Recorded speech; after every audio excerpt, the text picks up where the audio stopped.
नमस्कार मित्रांनो, मी प्रथमेश इसळ आजच्या नवीन व्हिडिओमध्ये आपल्या सगळ्यांचे स्वागत करतो।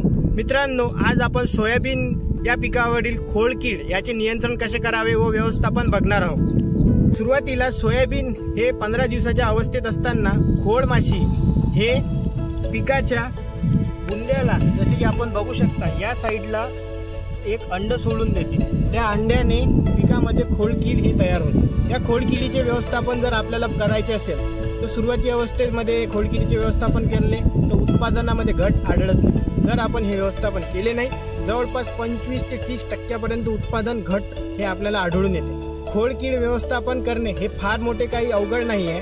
खोडकीड व्यवस्थापनामध्ये आपण सुरुवातीला 15 ते 25व्या दिवशी थायोमिथाक्झाम हे घटक असलेले कोणत्याही कंपनीचे कीटकनाशकाची जर आपण फवारणी केली तर आपल्याला अत्यंत उत्तम रिझल्ट आढळून येते। जर आपल्याला स्पेशल फवारणी घेणं परवडत नसेल तर तणनाशकासोबत थायोमिथाक्झाम हे घटक असलेले आपण फवारू शकतो। जसे की मार्केटमध्ये प्रचलित आहे अलिका, थायोमिथाक्झाम प्लस लॅम्बडासायलोथ्रिन हे घटक असलेले अलिका हे तणनाशकासोबत फवारणीसाठी अत्यंत उपयोगी रिझल्ट दाखवत आहे। या खोडकीड व्यवस्थापनामुळे सोयाबीनमध्ये 25% उत्पादनामध्ये वाढ आढळून आलेली आहे।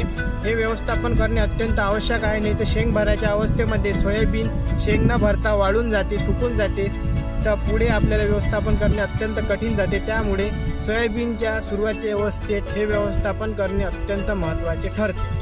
व्हिडिओ आवडल्यास नक्की शेअर करा, लाईक करा, सबस्क्राईब करा आणि आपल्या मित्रांपर्यंत व्हिडिओ पोहोचवण्यास मात्र विसरू नका। धन्यवाद।